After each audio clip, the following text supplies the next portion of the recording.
Hello, story listeners. Welcome to Maduram Telugu Stories. Let's start our romantic stories journey.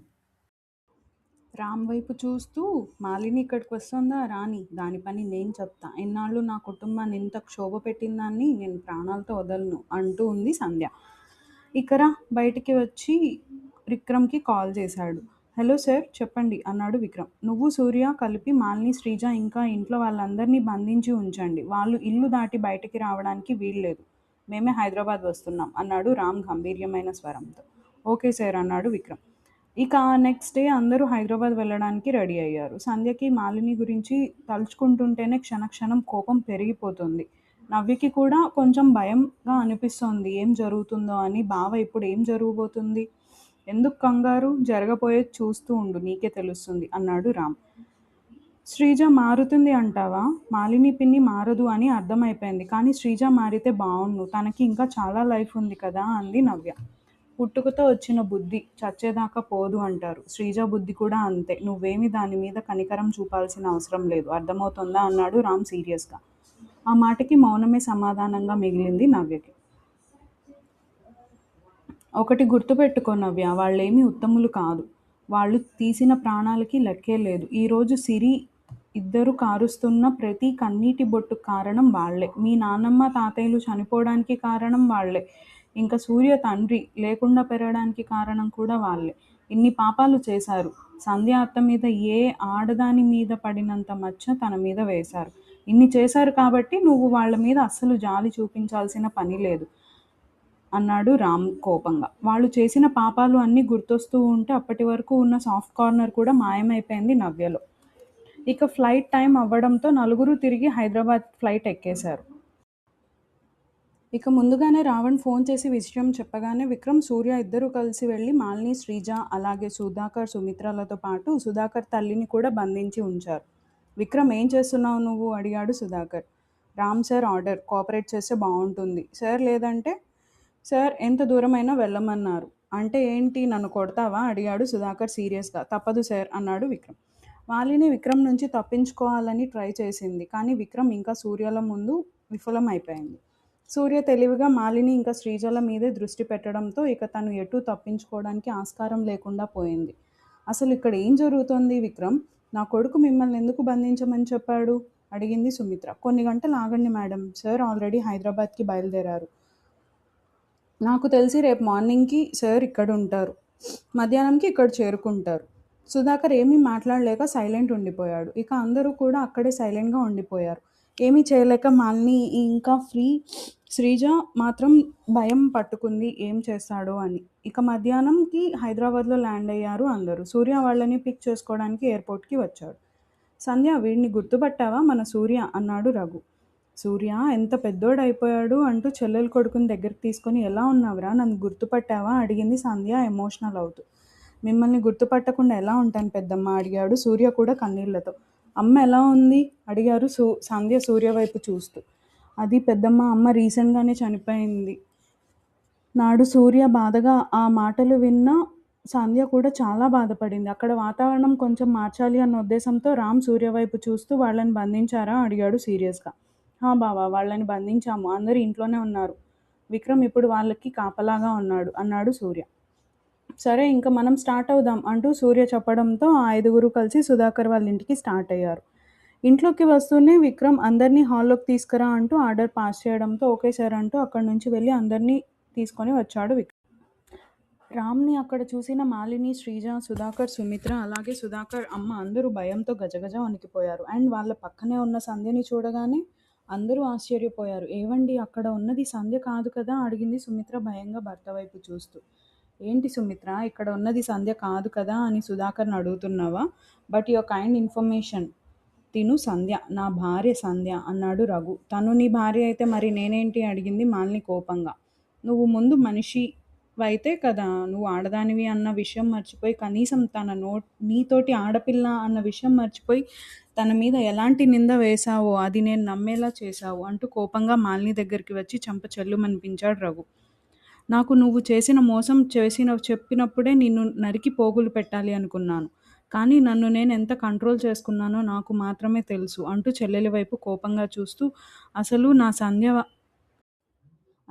సంధ్య వారికి ఏమైనా హాని చేసిందా? ఎందుకు మీ కుటుంబం మొత్తం కట్టగట్టుకొని తన మీద పగ పెంచుకున్నారు? ఇంక ఎప్పుడైనా నేను నీ మీద కోపం పడినా తను ఎప్పుడూ నీ మీద కోపం పడేది కాదు.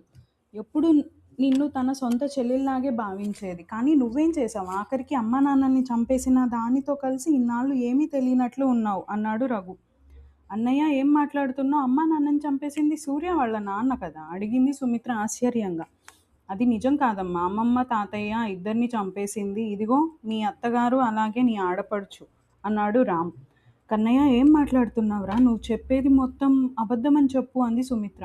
ఇంచుమించు సుధాకర్ పరిస్థితి కూడా అలాగే ఉంది. మాలినికి మాత్రం ఏం చేయాలో అర్థం కావట్లేదు.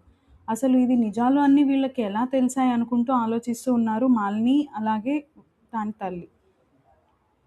రామ్, మాలిని అలాగే తన తల్లి ఇద్దరూ నా తల్లిదండ్రుల్ని ఎలా అయితే చనిపోయారో అలాగే చనిపోవాలి అన్నాడు రఘు కోపంతో ఊగిపోతూ. రఘు, నీకెవరు తప్పుడు సమాచారం ఇచ్చారు? మేము ఏం చేయలేదు అంది మాలిని ఏడుస్తూ. తప్పుడు ఇన్ఫర్మేషన్ కాదు మాలిని, అత్త నాకు వచ్చింది ఎగ్జాక్ట్ ఇన్ఫర్మేషన్. నేను తప్పుడు ఇన్ఫర్మేషన్ పాస్ చేస్తాని నువ్వు కలలో కూడా అనుకోవద్దు అన్నాడు రామ్. ఆ మాటలు విన్న మాలిని గుటకలు మింగుతూ ఉంది. విక్రమ్, పోలీసులకి ఫోన్ చేయి, వచ్చి మాలిని ఇంకా దాని తల్లిని అరెస్ట్ చేయమని చెప్పు అన్నాడు రామ్. రామ్, నేనేం చేయమని చెప్తే నువ్వేం చేస్తున్నావు? మామయ్య, వీళ్ళు చేసిన పాపాలకి లెక్కలేదు కాబట్టి వీళ్ళకి చట్టం ద్వారానే నరకం అనేది చూపిస్తాను. వీళ్ళు బ్రతుకున్నంత కాలం చేసిన తప్పులకి క్షణక్షణం కుమిలి కుమిలి చావాలి అన్నాడు రామ్. ఇక విక్రమ్ పోలీసులకి ఫోన్ చేయడంతో ఆగమేఘాల మీద అక్కడికి వచ్చారు పోలీసులు. రామ్ చెప్పడంతో మాలిని ఇంకా తన తల్లి ఇద్దరిని తీసుకొని అక్కడి నుంచి వెళ్ళిపోయారు వాళ్ళు. సుమిత్రకి అసలు ఏం చెప్పాలో అర్థం కావట్లేదు. కొన్ని సంవత్సరాల నుంచి తను ఎంతో నమ్మి ప్రేమించిన తన ఆడపడుచు అత్తగారు తన తల్లిదండ్రుల్ని చంపిన హంతకులు అని తెలిస్తే ఉంటే గుండె ముక్కలైపోయింది. సుధాకర్కి కూడా తన తల్లి అలాగే చెల్లి ఇంత కుట్ర చేశారు అన్నది తెలియలేదు. రఘు, గతంలో మా అమ్మ చెల్లి చెప్పిన మాటలు విని నేను ఎంత పాపం చేశానో నాకు తెలుస్తోంది. నేను నా భార్యను తీసుకొని ఎటైనా వెళ్ళిపోవాలి అనుకుంటున్నాను. మమ్మల్ని క్షమించు అన్నాడు రఘు వైపు చూడలేక తలదించుకొని నేల చూపులు చూస్తూ. రఘు సుధాకర్ వైపు చూస్తూ, నువ్వు కేవలం నీ తల్లి చెల్లి మాటలు విని కాదు, అందులో సుమిత్ర హస్తం కూడా ఉంది. నువ్వు వీళ్ళ ముగ్గురు మాటలకి మ్యానిపులేట్ అయ్యి సంధ్య బలి అవ్వడానికి ఒక పావుగా మారావు అని నాకు తెలుసు సుధాకర్ అన్నాడు రఘు. సుమిత్ర పరిగెత్తుకుంటూ వచ్చి సంధ్య కాళ్ళు పట్టుకుంది. నన్ను క్షమించు సంధ్య. మొదటి నుంచి మాలిని మాటలు నమ్మి నిన్నెప్పుడూ తప్పుగా అర్థం చేసుకుంటూనే ఉన్నాను. దానికి తోడు కాలేజ్ డేస్లో అన్నయ్య ప్రేమని నువ్వు యాక్సెప్ట్ చేయలేదు. సో అప్పటి నుంచి నాకు నీ మీద సాఫ్ట్ కార్నర్ అనేది లేదు. మా అన్నయ్య నీ కోసం, నీ ప్రేమ కోసం నీ వెనక తిరుగుతూ ఉంటే నువ్వు కావాలనే మా అన్నయ్యని నీ వెనక తిప్పుకుంటున్నావు అనుకొని అప్పటి నుంచి కోపం ఉండేది. ఆ కోపాన్ని మరింత ద్వేషంగా మార్చింది. నేను నీ కోసం ఊహించలేకపోయాను. ఒక ఆడపిల్ల మీద నేను ఎలాంటి నింద వేస్తున్నాను అని నన్ను క్షమించు అంది సుమిత్ర. సుమిత్ర, ఏంటిదిలే, నేను కాలేజ్ డేస్లో మీ అన్నయ్య ప్రేమని యాక్సెప్ట్ చేయలేదు అంటే కారణం నాకుండే ఫ్యామిలీ రెస్పాన్సిబిలిటీస్. కానీ నా ఫ్యామిలీ రెస్పాన్సిబిలిటీస్ అన్నీ తీరిపోయిన తర్వాత కూడా మీ అన్నయ్య నన్ను ప్రేమిస్తున్నాను అని చెప్పేసరికి ఇంకా నేను కూడా అప్పటి వరకు దాచుకున్న నా ప్రేమని చెప్పకుండా ఉండలేకపోయాను అంది సంధ్య. సుమిత్ర సంధ్యని హక్ చేసుకుని తన బాధ మొత్తం పోయే వరకు ఏడుస్తూ ఉంది. సుమిత్ర వెన్ను నిమురుతూ ఉంది సంధ్య. కొంతసేపటికి సుమిత్ర సంధ్య నుంచి దూరం జరిగి పక్కనే ఉన్న నవ్య వైపు చూస్తూ, నిన్ను కూడా నేను ఎప్పుడు మంచిగా చూడలేదు. ఆ విషయం నాకు తెలుసు. మీ అత్తని క్షమిస్తావు కదా అడిగింది సుమిత్ర. నవ్య ఏడుస్తూ సుమిత్రను హక్ చేసుకొని, మా అన్ని పిన్ని కంటే నువ్వే నన్ను బాగా చూసుకునేదాని వత్త. ఆ విషయం నీకు గుర్తు లేకపోవచ్చు, నాకు బాగా గుర్తుంది అంది నవ్య. రామ్ తన తల్లిదండ్రులు మారినందుకు చాలా హ్యాపీ ఫీల్ అయ్యాడు. రఘు కూడా తన చెల్లిలో మార్పు కనిపించినందుకు సంతోషపడిపోయాడు. రామ్ అక్కడే ఉన్న శ్రీజ వైపు చూస్తూ, ఇప్పుడు నువ్వు చెప్పు శ్రీజ, నిన్నేం చెయ్యాలి? మీ అమ్మమ్మకి నువ్వేమీ తీసిపోవు శ్రీజ. గతంలో మీ అమ్మ సంధ్య అత్త జీవితాన్ని నాశనం చేసింది. ఇప్పుడు నువ్వు కూడా అలాగే నవ్య జీవితాన్ని నాశనం చేయాలి అని చూసావు. నీ వయసు ఎంత? నీ వయసుకి నువ్వు సుపారీలు మాట్లాడేంత పెద్దదాన్ని అయిపోయావా అడిగాడు రామ్. రామ్, నువ్వు తననేమీ అనకు. తను అలా తయారవ్వడానికి మాలినితో పాటు నాది కూడా హస్తం ఉంది. చిన్నప్పటి నుంచి మాలిని శ్రీజ మనసులో విషాన్ని నింపింది నవ్య మీద. అలాగే నీ మీద ప్రేమని, ఇష్టాన్ని బలంగా తన వయసులోనే రుద్దింది. ఆ ఏజ్ నుంచి తల్లి మాటల ప్రభావం వల్ల శ్రీజ నవ్య మీద ద్వేషాన్ని, నీ మీద వ్యామోహాన్ని పెంచుకుంది. తనని మంచిగా మార్చుకుందాం అంది సుమిత్ర. అవును బావా, శ్రీజాని మంచిగా మార్చుకుందాం, నువ్వు తనని ఏమీ అనకు అంది నవ్య. నవ్య మాటలు విన్న శ్రీజ ఆశ్చర్యపోయింది. నేను తనని చంపాలి అనుకుంటే తను నన్ను మంచిగా మార్చాలి అనుకుంటూ తనని తానే నమ్మలేకపోయింది శ్రీజ. చూసావా శ్రీజ, అందరూ నీ గురించి ఎంతలా ఆలోచిస్తున్నారో. ఇక నుంచైనా నువ్వు మనిషిలా మారుతావని నమ్ముతున్నాను. నేనేమి నీ మీద కోపం పోయి లేదా నీ మీద నాకు అనుమానం లేక నిన్ను వదిలేయడం లేదు. కేవలం నా భార్య అలాగే మా అమ్మ మాటల మీద నమ్మకంతో నిన్ను వదిలేస్తున్నాను. కానీ ఏమైనా తోక జాడించాలి అని ట్రై చేసినా, మళ్ళీ నవ్యకి ఏమైనా హాని తలపెట్టాలి అని చూసినా మీ అమ్మని అమ్మమ్మని పంపించినట్టు నేను జైలుకి పంపించను, డైరెక్ట్ పైకి పంపిస్తా అన్నాడు రామ్. తలదించుకొని అక్కడి నుంచి తన రూంలోకి వెళ్ళిపోయింది శ్రీజ. తన వెనకే సుమిత్ర కూడా. సుధాకర్ రఘు వైపు చూస్తూ ఇప్పటి వరకు జరిగిందేదో జరిగిపోయింది. ఇక నుంచి నన్ను నమ్మరా అన్నాడు ఫ్రెండ్ వైపు చూస్తూ. ఆ మాటకి రఘు చిన్న నవ్వు నవ్వి ఊరుకున్నాడు. రామ్ సూర్య వైపు చూస్తూ సూర్య వెళ్ళి రిషి ఇంకా సిరి ఇద్దరిని తీసుకురా. కానీ సిరి రిషి ఎందుకు అడిగాడు సూర్య అయోమయంగా. ముందు వెళ్ళు, చెప్పింది చెయ్యి. అండ్ అలాగే చెల్లి తను ఎక్కడ ఉంది? తను హాస్టల్కి పంపించాను, తన స్టడీస్ అయ్యే వరకు అక్కడే ఉంటుంది అన్నాడు సూర్య. అయితే వెళ్ళి సిరి ఇంకా రిషిని ఇద్దరిని తీసుకునిరా అంటూ సూర్యని పంపించాడు రామ్.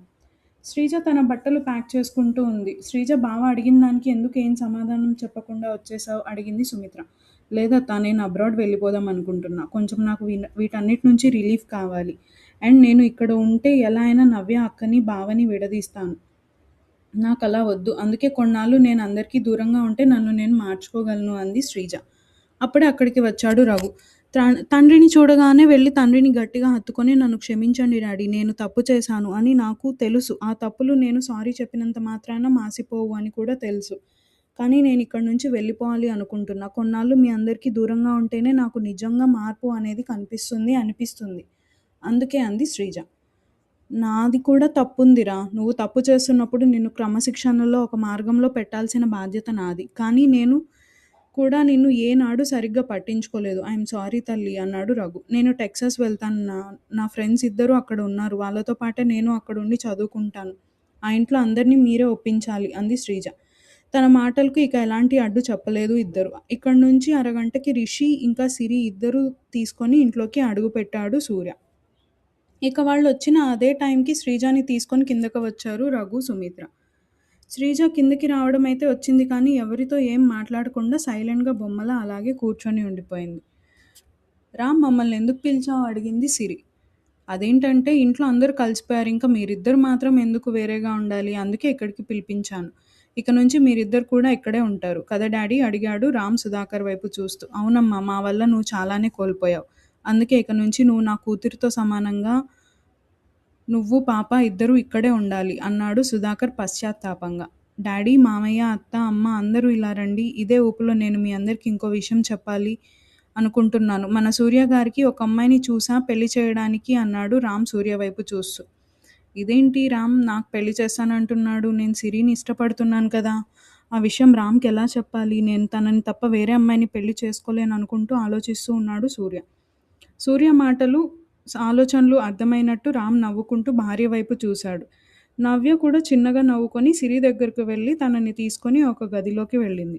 ఏమైంది అడిగింది సిరి. వదినా, నేను బావ ఒక నిర్ణయం తీసుకున్నాం. అంటే అది మంచిదే అని నువ్వు అనుకుంటున్నావు కదా. మీరిద్దరు తీసుకున్నారంటే అది ఖచ్చితంగా మంచి నిర్ణయమే. కానీ ఇప్పుడు ఎందుకు నన్ను ఇక్కడికి తీసుకువచ్చి అడుగుతున్నావు? అంటే అది వదిన, సూర్య అన్నయ్యకి నువ్వంటే చాలా ఇష్టం. నిన్ను అన్నయ్య ప్రాణంగా ప్రేమిస్తున్నాడు. కానీ చందు అన్నయ్య నువ్వు ప్రేమించుకుంటున్నారని తెలిసినప్పుడు ఎప్పుడూ తను నీ దగ్గర ఆ విషయం చెప్పలేదు. కానీ ఇప్పుడు మీరిద్దరూ పెళ్లి చేసుకుంటే అన్నయ్య ప్రేమ గెలిచినట్టు ఉంటుంది. అలాగే రిషికి కూడా తండ్రి ప్రేమ దొరుకుతుంది కదా. ఏం మాట్లాడుతున్నావు? నేను మళ్ళీ పెళ్లి చేసుకోవాలా? అలా ఎప్పటికీ జరగదు. అయినా సూర్యకి నా మీద అలాంటి ఆలోచన ఉంది అని నాకు ఈ క్షణం వరకు తెలీదు.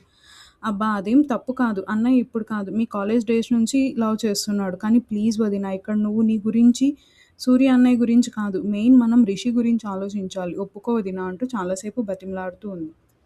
ఇక్కడ అదే విషయం బయట చెప్పాడు రామ్. సూర్య ఆనందానికైతే అవధులు లేకుండా పోయి పెద్దవాళ్ళు కూడా ఓ పెళ్లికి ఓకే చెప్పడంతో సుమిత్ర, సంధ్య ఇద్దరు లోపలికి వచ్చారు సిరితో మాట్లాడడానికి. రామ్ రిషిని ఎత్తుకొని, రిషి బంగారం, సూర్య అంకుల్ నీకు డాడీగా ఓకేనా అడిగాడు నవ్వుతూ. ఆ చిట్టి ప్రాణానికి తండ్రి ప్రేమ దొరుకుతుంది అనేసరికి ఎగిరి గంతేసింది. అమ్మయ్య, మన రిషి పాపకు కూడా ఓకే కాబట్టి ఇంకా సిరి ఒక్కరిదే ఒప్పుకుంటే చాలు అన్నాడు రామ్.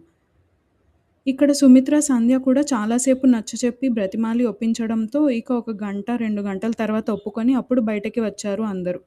సిరి కూడా పెళ్ళికి ఓకే చేయడంతో దగ్గరలో ఓ మంచి ముహూర్తం చూసి పెళ్లి చేయాలి అనుకున్నారు.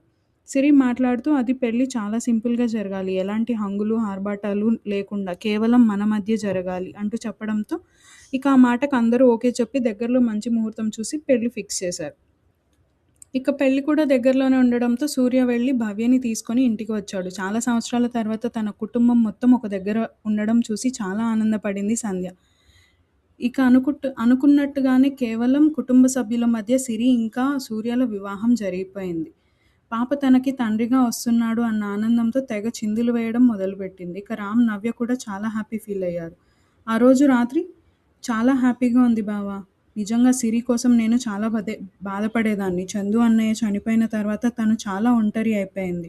కానీ ఇప్పుడు సూర్య అన్నయ్య తన లైఫ్‌లోకి వచ్చాక మళ్ళీ తన లైఫ్ మీద ఇదివరకులాగే హ్యాపీగా ఉండాలి అని కోరుకుంటున్నాను. నేను కూడా సూర్య, సిరి ఇంకా రిషి ఇంతకి చాలా బాగా చూసుకుంటాడు అని అంటూ నవ్య నడుము చుట్టూ చేతులు వేస్తూ ఉన్నాడు రామ్. బావ ఇప్పుడే వస్తా అంటూ రామ్ చేతుల నుంచి విడిపించుకొని వాష్ బేసిన్ దగ్గరికి వెళ్ళి వామిటింగ్ చేసుకుంటూ ఉంటుంది.